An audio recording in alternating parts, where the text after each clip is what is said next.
Hello everyone, मैं संगीता शर्मा आपका शिक्षा सेतु पे स्वागत करती हूँ। कैसे हैं आप सभी? उम्मीद करती हूँ आप सब बहुत अच्छे होंगे और अपनी तैयारी बहुत अच्छे से कर रहे होंगे। आप लोगों का एग्ज़ाम बस अब बहुत ही नज़दीक है। आप लोग अपनी तैयारी को और ज़्यादा बढ़ा दीजिए। मैं आप लोगों के लिए हिंदी की सीरीज चला रही हूँ, जिसमें मैं एक दिन आपको थ्योरी कराती हूँ और एक दिन मैं आपको उसी से रिलेटिव MCQ कराती हूँ। और जिस दिन मैं थ्योरी कराती हूँ उस दिन भी लगभग 30 MCQ मैं आप लोगों को कराती हूँ।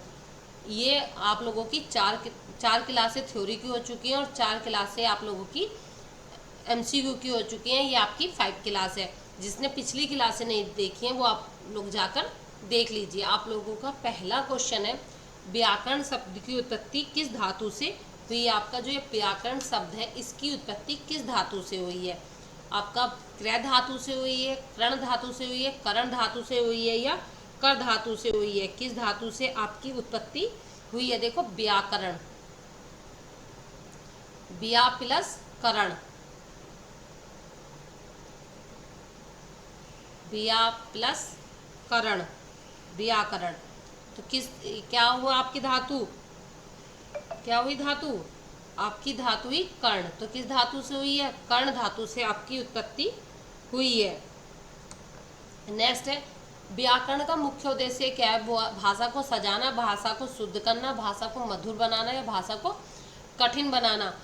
व्याकरण जो है, व्याकरण किसी भी चीज को शुद्ध करता है। यदि व्याकरण ही नहीं हो तो भाषा शुद्ध नहीं होती। तो किसी भी भाषा को शुद्ध करने का कार्य व्याकरण करता है। फिर आपका संस्कृत व्याकरण के प्रवर्तक कौन माने जाते हैं? जो आपकी संस्कृत भाषा है उसके प्रवर्तक आपके कौन माने जाते हैं? पतंजलि आपके योग सूत्र के हैं। पतंजलि किसके हैं? योग सूत्र के।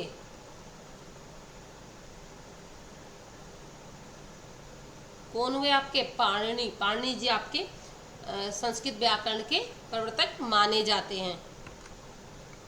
फिर आपका हिंदी व्याकरण की नींव किससे मानी जाती है? आपकी जो हिंदी व्याकरण की नींव रखी गई वह किससे मानी जाती है? पाली भाषा से, अपभ्रंश भाषा से, संस्कृत व्याकरण से या प्राकृत से? तो आपका जो हिंदी व्याकरण की नींव मानी जाती है आपके संस्कृत व्याकरण से मानी जाती है। किससे? संस्कृत व्याकरण से आपकी मानी जाती है। व्याकरण के कितने अंग होते हैं? 2, 3, 4 या 5? तो व्याकरण के आपके 3 अंग होते हैं। कौन कौन से? आपका वर्ण विचार, शब्द विचार और वाक्य विचार। वर्ण विचार मतलब जहां आपका वर्ण सबसे पहले वर्ण बनेगा, उसके बाद शब्द बनेगा, उसके बाद ही तो आपका वाक्य बनेगा। इसे शब्द विचार को पद विचार भी कहते हैं। ठीक है ना? तो पहला आपका वर्ण विचार, दूसरा आपका शब्द विचार, थर्ड आपका वाक्य विचार। पहले वर्ण बनेगा, फिर शब्द बनेगा, उसके बाद ही तो आपका वाक्य बनेगा ना। नेक्स्ट आता है आपका वर्ण विचार। व्याकरण का कौन सा अंग है? आपका जो वर्ण विचार है ये व्याकरण का आपका कौन सा अंग है? पहला अंग है, दूसरा अंग है, तीसरा अंग है या चौथा अंग है? तो आपका देखो, वर्ण विचार पहला अंग है, दूसरा क्या है आपका? शब्द, और तीसरा क्या है आपका? तीसरा आपका वाक्य है ना? तो आपका वर्ण विचार व्याकरण का कौन सा अंग हुआ? पहला अंग हुआ आपका वर्ण विचार। फिर आपका शब्द विचार का संबंध किससे है? शब्दों की ध्वनि से, शब्दों की उत्पत्ति और भेद से, शब्दों की लंबाई से या लिपि से। अच्छा, मुझे बताओ, हिंदी आपकी किस लिपि में लिखी जाती है? हिंदी आपकी देवनागरी लिपि में लिखी जाती है। शब्दों की लिपि से इसका शब्द विचार का संबंध नहीं है। शब्दों की लंबाई से, इस बात से तो कोई होता नहीं। शब्दों की ध्वनि से भी नहीं है। इसका है शब्दों की उत्पत्ति और भेद से। क्या है? शब्दों की उत्पत्ति और भेद से। इसमें आपका संज्ञा, सर्वनाम और विशेषण आदि सब आपके आ जाते हैं। ठीक है ना? फिर आपका रूप विचार किससे संबंधित है? आपका जो रूप विचार है ये किससे संबंधित है? शब्दों का अर्थ, शब्दों का रूपांतरण, शब्द की ध्वनि या शब्दों का लेयतरण। क्या है आपका इसका? शब्दों का रूपांतरण। क्या हुआ आपका? रूप विचार किससे संबंधित है? आपका शब्दों के रूपांतरण से आपका संबंधित है। फिर आपका है वाक्य विचार। वाक्य विचार का मुख्य उद्देश्य क्या है? आपका जो वाक्य विचार है उसका मुख्य उद्देश्य क्या है? वाक्य का सौंदर्य बढ़ाना।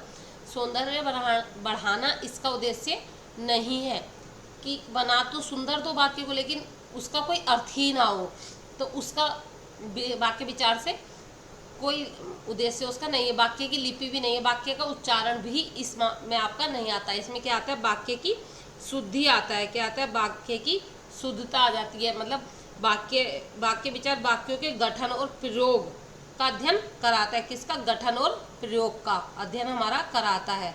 वाक्य विचार गठन और प्रयोग का अध्ययन कराता है कि इसका कैसे तो इसे बनाना है और कहाँ इसका हमें प्रयोग करना है। फिर है वर्ण का शाब्दिक अर्थ क्या है। आपका जो वर्ण है इसका शाब्दिक अर्थ क्या है, शब्दों में। ध्वनि, रंग, लिपि, अक्षर। देखो शाब्दिक अर्थ मतलब हुआ शब्दों में। तो वर्ण बोलते समय क्या निकलती है, ध्वनि निकलती है। लिपि क्या है हमारी हिंदी की, देवनागरी। हिंदी व्याकरण का आपका पहला ग्रंथ कौन है, पहला ग्रंथकार आपका कौन है। पाणिनि जी ने क्या लिखी है, पाणिनि जी ने क्या लिखी है, अष्टाध्याय लिखी है। अष्टाध्याय क्या है, संस्कृत का व्याकरण है। भारतेंदु हरिश्चंद्र की तो बहुत सारी आपकी है।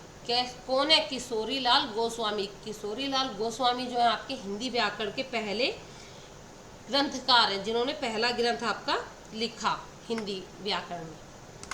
नेक्स्ट आपका आता है शब्द किसे कहते हैं। आपके शब्द जो हैं वो किसे कहते हैं। ध्वनियों का समूह। ध्वनियों का समूह तो ध्वनियाँ मिलके तो एक शब्द थोड़ी बना। अर्थपूर्ण ध्वनियों का समूह। ध्वनियाँ तो शेर बोल रहा है, दहाड़ रहा है, वो भी तो ध्वनि तो उसमें भी आ रही है। ट्रक चल रहा है तो ध्वनि तो उसमें भी आ रही है। क्या वो कोई शब्द है हमारा। जब ध्वनि आई, बच्चा रो रहा है चिल्ला चिल्ला के, क्या वो कोई शब्द है हमारा, नहीं है। अर्थपूर्ण ध्वनियों का समूह, जो अर्थ निकल रहा हो, जिसका आपका कोई अर्थ निकल रहा हो। वाक्यों का भाग, शब्द नहीं। लिपि का रूप आपका नहीं है। आपका अगला आता है व्याकरण शब्द का पहला प्रयोग किसने किया। आपका जो व्याकरण शब्द है इसका पहला प्रयोग किसने किया। व्याकरण शब्द की उत्पत्ति किसने की, अभी पीछे बताया, तो शायद सेम ही होगा, आप लोग समझ ही रहे होंगे। क्वेश्चन को पलट दिया गया है, क्वेश्चन को पूछने का तरीका चेंज कर दिया गया है। तो क्या होगा इसका, पाणिनि का अष्टाध्याय। पढ़ना किस प्रकार का शब्द है। आपका जो पढ़ना है ये किस प्रकार का शब्द है। आपका संज्ञा का शब्द है, सर्वनाम का शब्द है, क्रिया का शब्द है, विशेषण का शब्द है। पढ़ना किस प्रकार का शब्द है, आपका क्रिया शब्द है पढ़ना। सुनना शब्द किस से बना। आपका जो सुनना शब्द है ये आपका किस से बना है, उपसर्ग प्लस मूल शब्द से, कि इसमें एक उपसर्ग है सु और नना, इससे बना है। देखो उपसर्ग इसमें सु और नना कोई शब्द ही नहीं हुआ। उपसर्ग का अर्थ होता है, उपसर्ग और मूल शब्द का अर्थ होता है कि आगे कोई उपसर्ग लगा हो और पीछे भी कोई वर्ड हो, वो भी उसका भी अपना कोई अर्थ हो। जैसे सत्य हमारा क्या हो गया, शब्द हो गया मूल, इसमें हमने ए उपसर्ग लगा दिया तो क्या हो गया, असत्य हो गया। इस तरह से तो न ये आ गया, मान लो सु हमारा उपसर्ग हो गया, पीछे क्या बचा, ये क्या कोई शब्द बच रहा है आपका, नहीं बच रहा। संज्ञा नहीं है सुनना। सुनना क्या है, क्रिया है एक तरीके की। तो क्या है, मूल धातु। क्रिया क्या है, मूल धातु है। ई और ई किस प्रकार का स्वर है। आपका मैंने बताया था जीभ के आधार पर आपका जो स्वर है वो 3 प्रकार के हैं। कौन कौन से हैं, जीभ के आधार पर।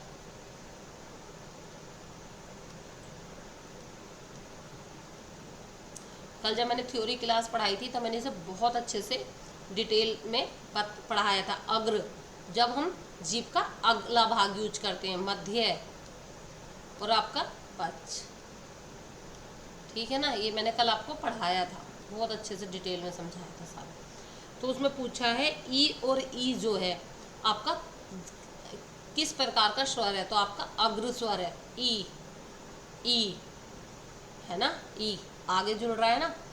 ये भी आ सकता है ई और ई, जीव किसके आधार पर अग्र स्वर है, तो आपका जीभ के आधार पर अग्र स्वर है। हिंदी वर्णमाला में अग्र स्वर कौन कौन से हैं। हिंदी जो वर्णमाला है इसमें आपके अग्र स्वर कौन कौन से, आ अग्र स्वर नहीं हुआ, ऊ अग्र स्वर नहीं हुआ, ई और ए, इसमें जीभ हमारी अगला भाग पर करता है। नेक्स्ट क्वेश्चन आया, ए और आ किस प्रकार का स्वर है।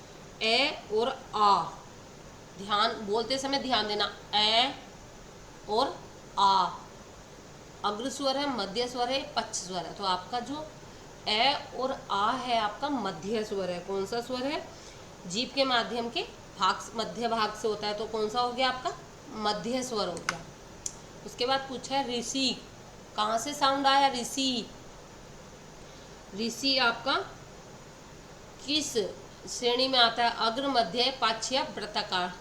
ऋषि, बीच में मध्य में काम वर्क हो रहा है ना जीभ का।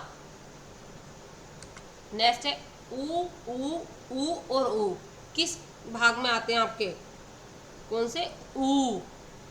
बोल के देखना, ऊ, ऊ, ओ और ओ आपके अग्रभाग में नहीं आते। अग्रभाग में कौन आ रहा है आपका? अग्रभाग में आपका आ रहा है ई, ई, ए। ठीक। मध्य भाग में आपका आ रहा है ए, और ऋषि भी आपका इसी में आ रहा है। पक्ष भाग में आपका ऊ आ रहा है। पक्ष भाग में क्या आ रहा है आपका? ऊ आ रहा है। ठीक है ना। नेक्स्ट आपका आता है ए, जो है किस प्रकार का स्वर है? ए। अभी जैसे मैंने अभी आपको बताया ना, ए, ई, ए किस में है आपका? अग्र स्वर में है। किस में है आपका? अग्र स्वर में है। फिर नेक्स्ट आया ओ। ओ आपका किस प्रकार का स्वर है? अग्र स्वर है, मध्य स्वर है, पक्ष स्वर है। तो किस प्रकार का है आपका? पक्ष स्वर है ना। कौन सा हुआ? पक्ष स्वर है आपका। फिर है अग्र, मध्य और पक्ष स्वर का वर्गीकरण किसके आधार पर किया जाता है? मात्रा के आधार पर, होठों के आधार पर, जीभ की स्थिति पर, या अनुनासिक?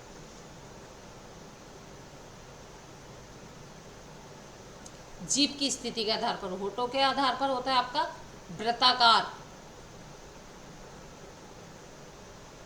और अवृत्ताकार। मात्रा के आधार पर होता है आपका ह्रस्व, दीर्घ और आपका लोभ। ह्रस्व, ह्रस्व में क्या आता है? जहां आपकी एक मात्रा होती है। कौन सी मात्रा होती है? एक मात्रा होती है। दीर्घ में जहां आपकी दो मात्रा होती हैं, और ह्रस्व से दुगना समय लगता है। प्लूत में आपका, जैसे हम किसी को लंबा करके आवाज मारते हैं, हम ओम, इस तरीके से। राम, लंबा करके अब हम आवाज मारते हैं। ठीक है ना। नेक्स्ट आता है हिंदी वर्णमाला में कौन सा मध्य स्वर है? मध्य स्वर आपका कौन सा है हिंदी वर्णमाला में? कौन सा आ जाएगा मध्य स्वर? मध्य स्वर आपका ऋषि आ जाएगा। फिर है ई, किस प्रकार का स्वर है? ये किसके आधार पर है? ये आपके तालु के आधार पर है। शैव्रत, विव्रत, अर्धव्रत और अर्धशैव्रत। जब आपका मुंह थोड़ा सा खुले, शैव्रत, जब उससे थोड़ा ज्यादा, साव्रत से थोड़ा कम, और विव्रत से थोड़ा ज्यादा खुले। फिर विव्रत जब बहुत ज्यादा खुले, अर्धविव्रत जब बहुत कम खुले। तो ये आपका कौन सा स्वर है? ये आपका जो स्वर है वो आपका शैव्रत स्वर है। शैव्रत स्वर है आपका। ये आपका कैसा स्वर है? ए जो है आपका, वो आपका किस श्रेणी का स्वर है? शैव्रत स्वर है, अर्धशैव्रत स्वर। ए, तो ई, ए जब शैव्रत से तो कम और विव्रत से ज्यादा खुले। ए, किस प्रकार का स्वर है आपका? ए आपका विव्रत स्वर है। ए आपका कैसा स्वर है? विव्रत स्वर है। ए क्या? तालु में मुख के खुलने के आधार पर हैं ये आपके चार: शैव्रत, अर्धशैव्रत, विव्रत, अर्धविव्रत। शैव्रत जब थोड़ा खुले, अर्धशैव्रत जब विव्रत से ज्यादा कम और शैव्रत से ज्यादा खुले, विव्रत जब पूर्ण खुले, अर्धविव्रत जब विव्रत से थोड़ा कम खुले। ठीक है ना। आ, ए खुल रहा है ना विव्रत में। आ आपका कैसा शब्द है? आ आपका अर्धविव्रत शब्द है। नेक्स्ट आता है ओ, किस प्रकार का स्वर है आपका? ओ, शैव्रत, अर्धशैव्रत, विव्रत या अर्धविव्रत? तो ओ आपका अर्धशैव्रत है। कैसा है? अर्धशैव्रत है। नेक्स्ट आपका आता है अंग, किस प्रकार का स्वर है? अनुनासिक, नासिकीय, अर्धविव्रत या शैव्रत? तो कौन सा है? अनुनासिक है, नासिकीय है। नाक से स्वर आता है ना, नाक से स्वर आता है ना, वायु नाक व मुंह दोनों से निकलती है, दोनों से निकलती है ना, ठीक है ना। और चांद किस प्रकार का स्वर है? आपका चांद जो है ये आपका किस प्रकार का स्वर है? ये ऊपर लगा हुआ है तो कौन सा है? अनुनासिक। कौन सा है? अनुनासिक। इनमें कंफ्यूज मत होना, अनुनासिक अनानुनासिक। अनुनासिक क्या है? अनुनासिक है, ठीक है ना। आप लोग मुझे कमेंट बॉक्स में बताना कि आपके कितने क्वेश्चन सही हुए, और वीडियो को लाइक जरूर करना, और कमेंट में मुझे ज़रूर बताना कि आपके 31 में से कितने क्वेश्चन आपके सही हुए हैं। कल हम लोग थ्योरी क्लास करेंगे, और थ्योरी क्लास में हम लोग व्यंजन का पूरा मतलब बहुत अच्छे से कॉन्सेप्ट आपका क्लियर होगा व्यंजन का। बिल्कुल फ्लो चार्ट के साथ मैं आप लोगों को पूरा व्यंजन समझाऊंगी। Thank you.